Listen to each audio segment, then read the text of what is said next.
Hit me up, Vegas. Welcome to the show, ladies and gentlemen. I am your host with the most jokes about his eyebrows with the toast.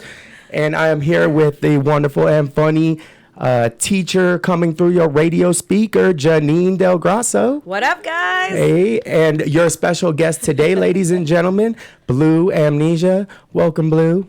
Thank you. How are you doing today? Thank you for coming in. Thank you very much for taking your time. Of course. Your day. How is life? It's doing pretty good.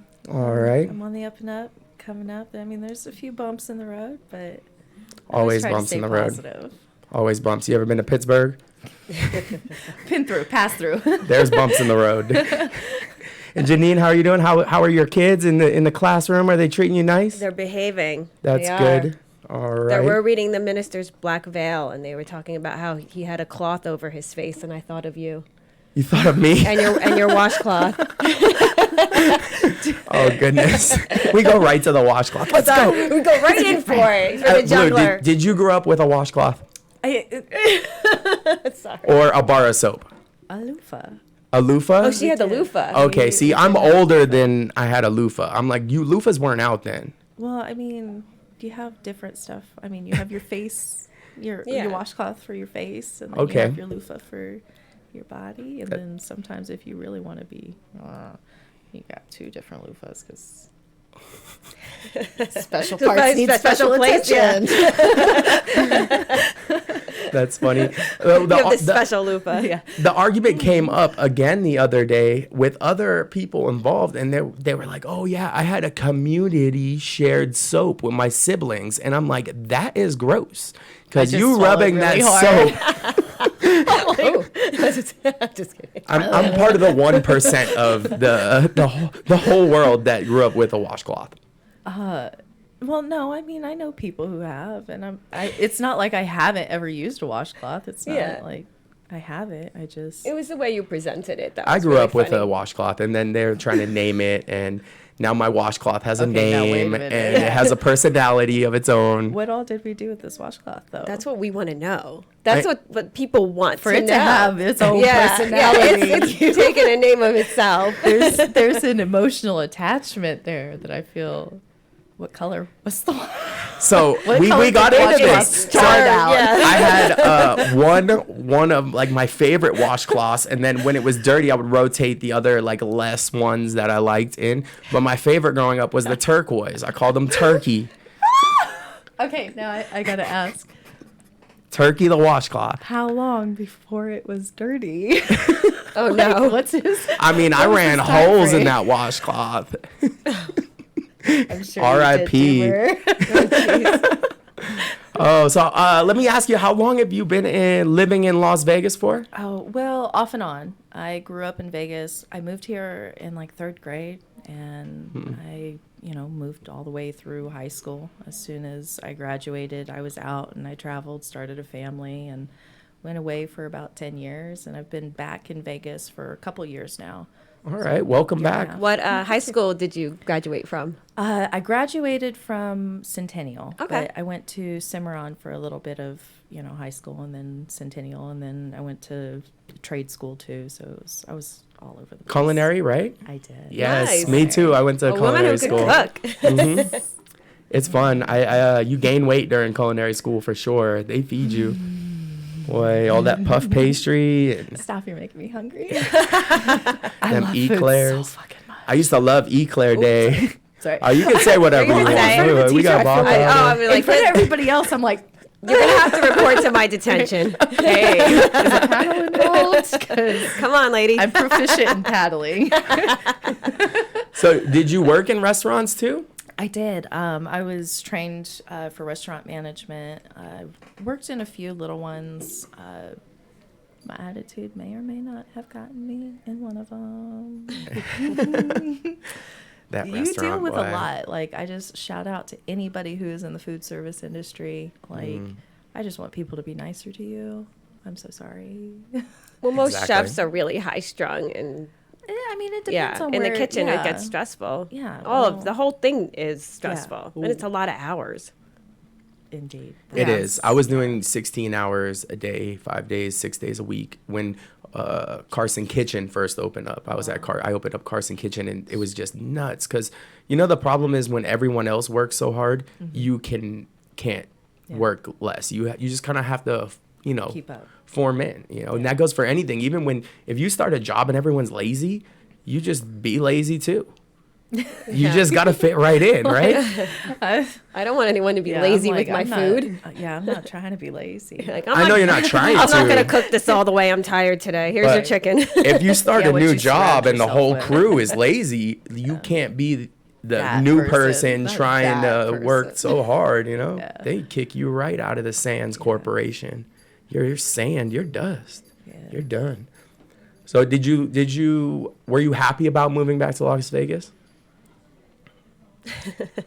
It was under certain circumstances. Was there a man involved? No. Or? Well, I mean, in the roundabout, isn't it always?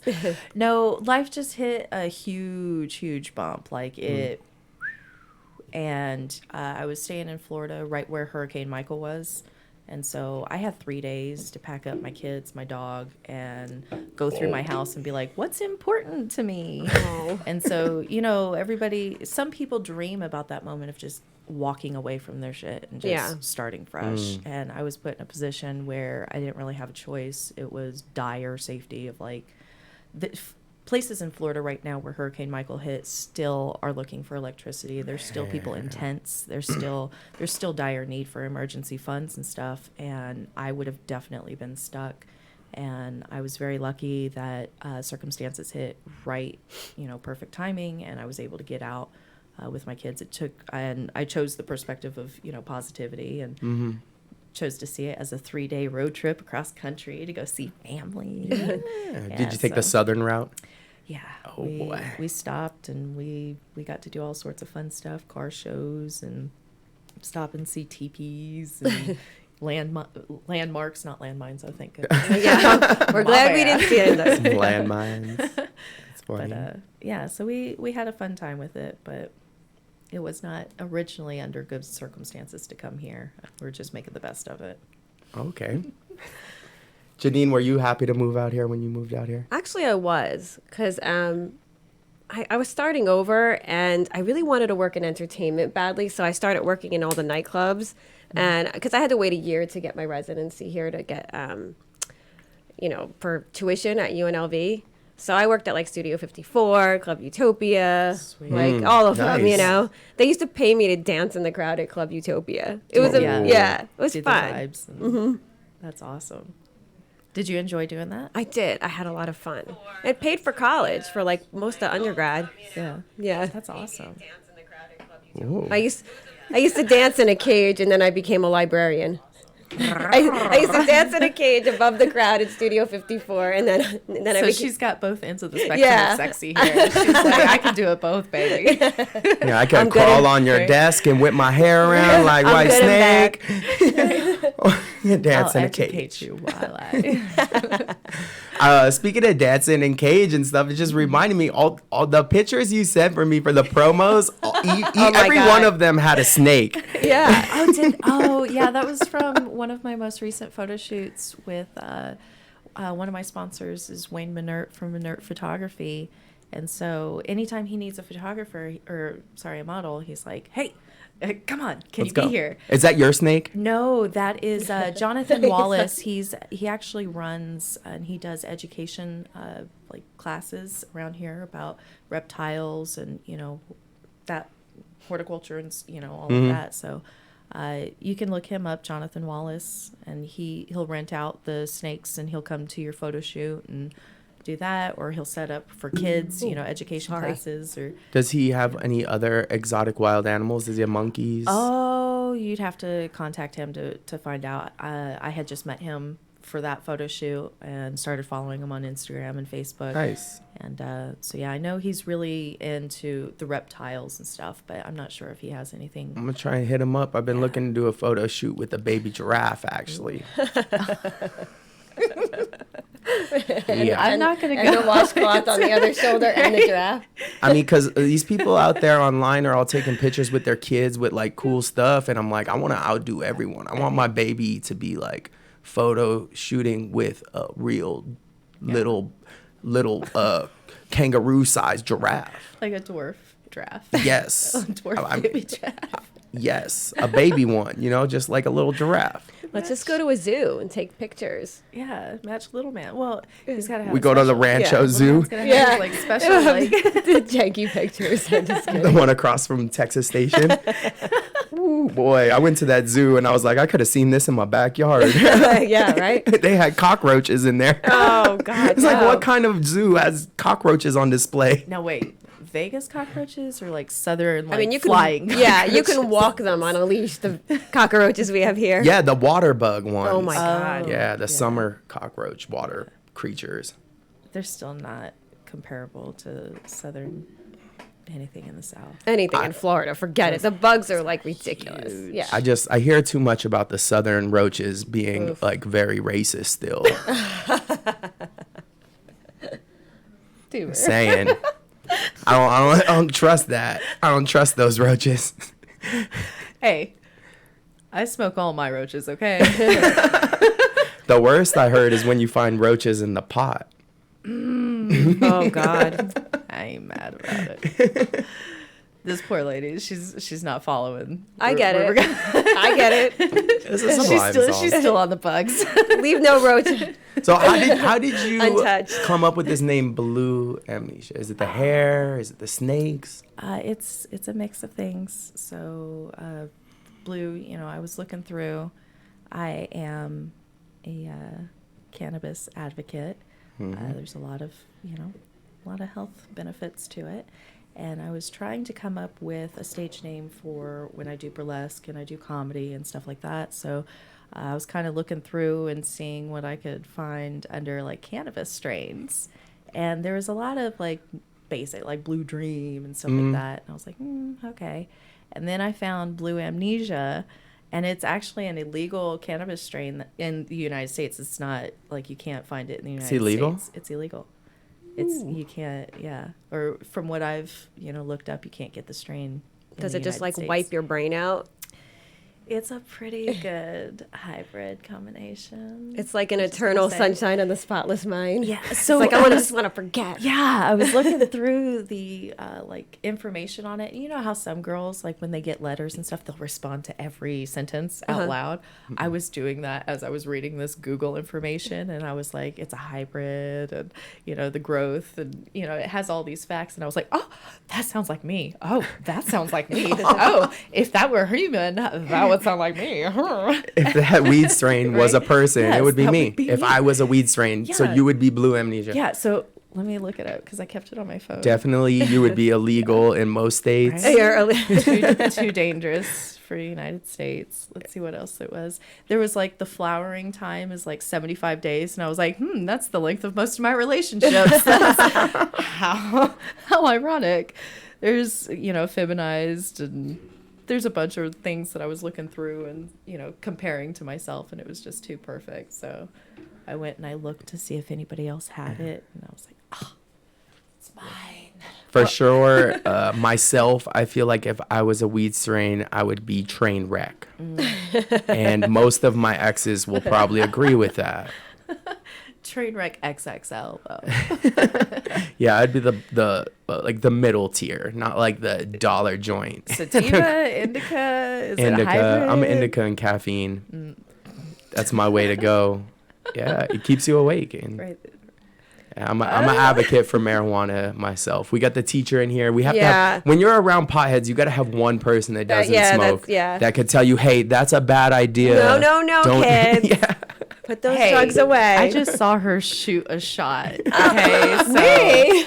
we want to get into it. Hey, it's not Hold on. illegal to have a shot. You gotta watch how you talk nowadays, because to the young kids, shooting a shot means something totally different. Yeah, where's that going? Yeah, has any of your kids ever nothing's going up slang my that out?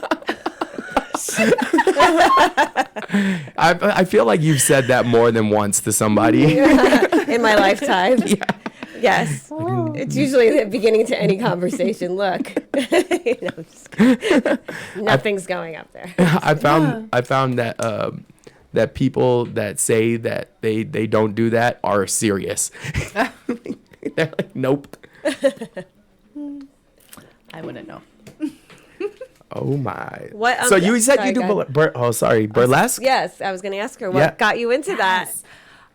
So growing up in Vegas, it's one of those, I've always been into the scene of just glamour, and I'm into like rockabilly scene, and Betty Page was a huge inspiration. Of course, Elvis, I have Elvis Presley on me. But Betty Page, and knowing more about her story and her history, and knowing her actual story of, the deeper things to her, and how she got into it, and how she faced a lot of challenges of, back then, just being in a two-piece or, anything sexy was, very, very, and I got into it just wanting to feel and getting incorporated with womanhood, and embracing, the power of your sexuality, and connecting with, the prowess. I like it. I like it a lot. Do you feel that at times that you've taken it a little bit of advantage of that sexual being and status? Like when you were younger, I imagine as you grow older, you kind of learn when and when not to put that out there, right? So, okay, so this is actually a big issue for me, because I do relate that I'm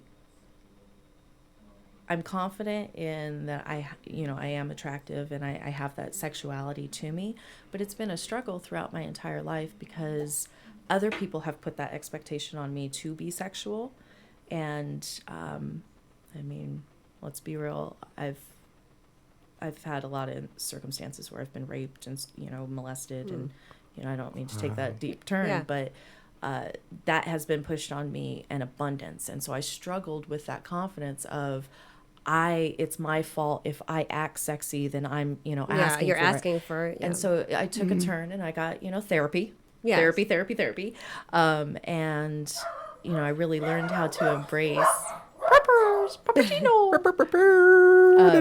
learned how to really embrace the sexuality and not give them that power. And so now I own it. And But it's mine, I used to dance too, and I used to work with some of the burlesque dancers like around town and stuff. And it's like sometimes you're putting on a show, know, and it's like it turns off once you leave the place too. And I used to have people who would bother me as I walked through the casino and be like, hey, and I'm like, this is my job. Like, yeah. Well, I go think away. For me, I've gotten to a point where it's my personality. Like I am a very sexual. You're bubbly. Well, I'm very, very sexual. And, if you've ever seen me on stage doing comedy, it's all, about how I'm, a genuine nympho, and how I embrace it now. Right. But for a long time, it was a struggle of, am I giving them power? Like, am I asking for it? Like, and it just got to a point that I want to be me, and it's whatever I want to do. And doing burlesque is one of those things that allows you to really embrace it. Yeah. And I bring in comedy into it too. So you're allowed to take whatever personality. Burlesque is not just the traditional, va va voom, that is one take to it, but there's a lot of beautiful, amazing, and it's body positive. You don't have to be a certain type of body. You don't have to be a certain color, a certain size, a certain gender. You can be anything and embrace your sexuality for whatever it is. Funny is sexy. Yeah. Like I feel it's very very classy, and burlesque is very, very accepted. I was asking some people before, like, would you ever bring your mom to a burlesque show? And a lot of people were very open to it. Yeah, they were why like, not? of course. Yeah. So it's a classy thing versus like you asked the same question about would you ever bring your mom to a strip club? And a lot of people would say a little differently. Things change. It's obviously everything's perspective, but burlesque is classy. Yeah. It is. And especially in this city, it's very embraced and it's fun. Yeah, it definitely. And it's whatever you want to do with it, too. You can do burlesque and make it all funny. And that's, it's each independent person has their own attraction and their own wants and their own, and it's just releasing the inhibitions to be yourself. And it's It's beautiful.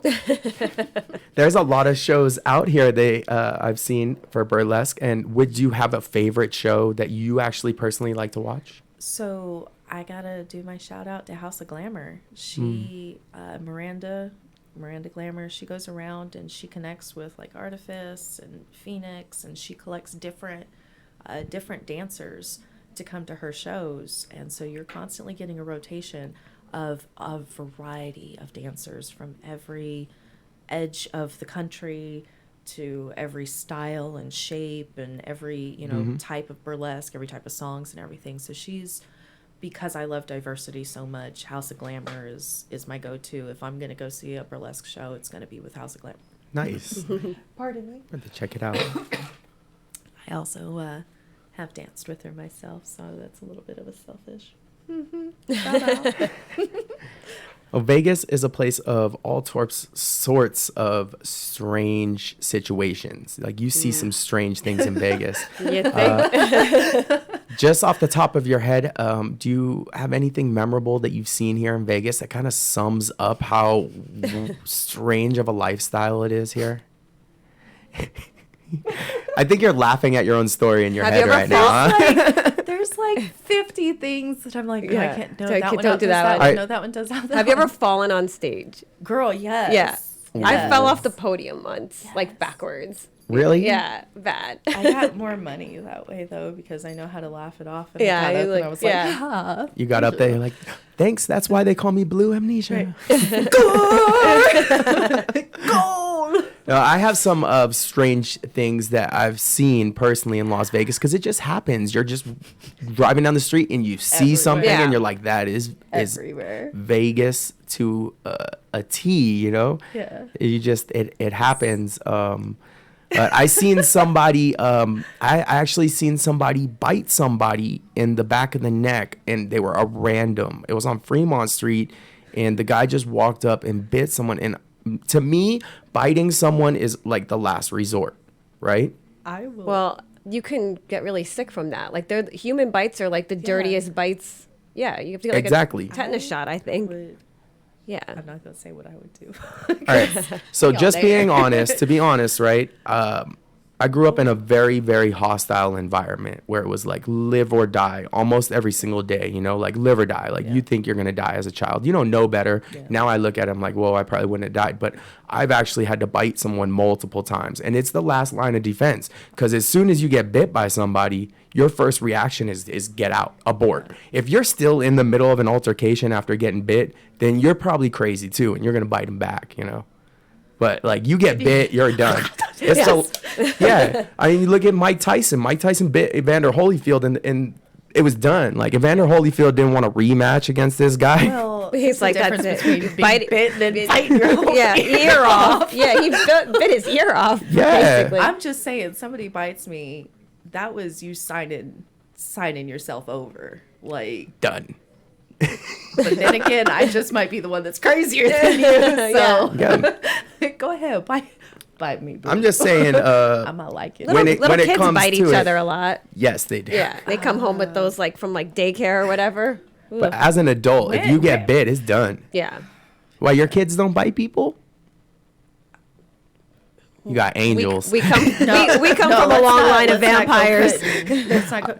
No, but okay, so there was one incident when my children, and it wasn't biting. It still wasn't biting. She just knocked him on his ass. Ooh, Hear me out. amnesia. Yes. So my little ones were at the same daycare together. And this was when my youngest was still crawling and still learning how to do the crawl. And you know how like they like hump the ground and shit. But so she was like trying to crawl and she was like trying to like hold her, bobblehead up and stuff. And there was a child in the daycare that came over and knocked her over. And my oldest was like, you better leave my sister alone. Yeah. You better Yeah. not. And she gave him like 3 warnings. And she was like, don't touch my sister. Don't touch my sister. And he kept doing it. So she just went over and cold clocked him, knocked him like on his little hiney. And teachers called me in and she was like, I can't say this on record. Yeah, I should have hit him. She was like, yeah, he was scared.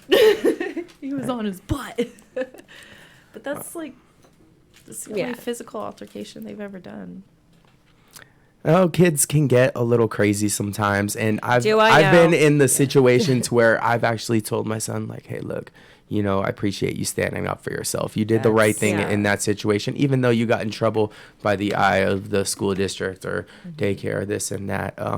We are actually going to get them bills paid and hear from our sponsors. We will be back, and we will be playing a game called It Happened in Vegas, where we're going to do true or false things about Vegas and see if you guys can guess the true or both of you. Yeah, Janine doesn't know this neither.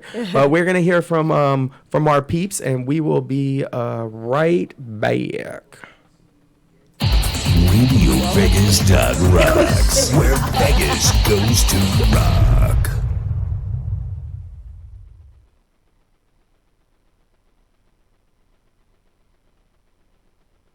Hey everybody, it's Crazy Jay, and I want to tell you about ZipFizz. I know what you're thinking. Jay, you've been telling us about ZipFizz. Well, I have the brand new flavor right next to me, and I haven't tried it yet, so let's open it and give this a try. My bottle of water, shake that up. Now this is a brand new flavor, Mango Peach. I have not tried it. I'm looking forward to it. They have a wide variety of flavors. If you didn't know, they've got grape, fruit punch, orange cream, orange soda, iced tea, all fantastic. But let's give Mango Peach a try. Oh man, that is absolutely amazing. I'm a fan of all their flavors, but nothing like this. Oh man, that is absolutely delicious. Mango Peach, ZipFizz, get it today. Visit zipfizz.com, tell them Radio Vegas, tell them Crazy Jay sent you, and get your Mango Peach today. ZipFizz energy, no sudden crash, 10 calorie, low carb, vitamin B, the healthy energy mix. ZipFizz. LV Classic Rock is back. Hi, it's your friend on the radio, Dennis Mitchell, and we're back to rockin' and rollin' just like the good old days. If you didn't know, Las Vegas used to have 2 classic rock stations, one of which was awesome, and when corporate radio took it away, we just kept it going on the internet, and now it's back in all its original glory. Streaming live 24/7, it's LV Classic Rock, and all you have to do to enjoy it is go to the website, lvclassicrock.com, and use the online player, or get the free Radio Vegas Rocks app. That way you'll never be without LV Classic Rock, Las Vegas' best classic rock station. Kicker Audio. Living loud. I gotta tell you, these are amazing headphones, so please go out and purchase Kicker. These things are sweet. My studio headphones are like $400, and they don't bleed. If you're a musician out there and you record your music, you don't want any kind of bleed at all, because, you know, the music bleeds through, it comes through on the microphone, and if you're a singer, that kind of sucks. Kicker Audio. Living loud. Hey man, listen to me. If the number of emails I've received, the volume of calls I've received, text messages and whatnot, are any indication of how big this live broadcast party is going to be on Thursday, October 3rd, this ain't one you're going to want to miss. Hey, it's Todd Newton, and I will be broadcasting live, the host with the most podcast, broadcasting live on Thursday, October 3rd in Las Vegas at the Golden Tiki. You know the Golden Tiki. The place never closes, man. It's at 3939 Spring Mountain Road. We're going to start broadcasting right here on RadioVegas.Rocks at 2 p.m. The party could go, I don't know, man. It could go until Christmas for all I know. You know how RadioVegas.Rocks is. It never stops over there. We're going to have special guests. We're going to have great music, great people, great conversation. Hopefully you. So if you're not from Vegas, fly into Vegas for this party. If you're in Vegas, mark your calendar Thursday, October 3rd at the Golden Tiki for our special Host with the Most live broadcast on RadioVegas.Rocks. Hey everyone, it's your buddy Crazy Jay back again to tell you about Angel Wax. We've been telling you about it for a while now. This product is absolutely amazing. Our boy Tommy Davis, the man behind Angel Wax, he has been working hard for you. He has been on tour, he has been traveling, he's done car shows, he's done conventions. He is spreading the gospel of Angel Wax, and it's working. A lot of people are getting into it, they love it. Those car enthusiasts that are spending their weekends detailing it like crazy, love it. If you want to outshine the rest of the cars on the road, the best way to do that is by getting some Angel Wax. Let Tommy Davis know that RadioVegas.Rocks sent you to him to try this amazing product. Angel Wax, get in on it today. Hey, it's RadioVegas.Rocks. Check out Sin City Lovin' Podcast. AJ. The vajayjay. Vagina. Can you see The my vagina. hanging off there? Brandy is hanging. Wow, look at that. Oh, that's not a pretty picture, I don't think. I don't think that's a nice picture. Well, that if it was hanging, that would like hurt. Probably. That shit would hurt. I mean, I'm all down for a little rough in the bedroom, but cheese and rice. that'd be looking like a meatloaf. It's not meatloaf. It's meat curtains. No, It's not meatloaf. Johnny and Bobby Joe, and they know what I'm talking about. Meatloaf. They know what I'm talking about. It's meat curtains. This is an inside joke between. Okay, well, you know what? Yeah. It's not just you and your friends over there. There's other people listening, and Oh no, it wasn't meatloaf. It was roast beef. Sorry. Yes, roast that's beef. the other one. Roast beef. Sorry, that's what I was saying. Not meatloaf. I got my meats wrong. It's not a salami. It's a roast beef. Oh, Jesus. Okay. On that note, I can't even with you right now. sorry. Meatloaf. You know you love me. That's Sin City Lovin' Podcast. Every other Wednesday, 9 a.m. on RadioVegas.Rocks. Couldn't believe the words were coming out of my mouth.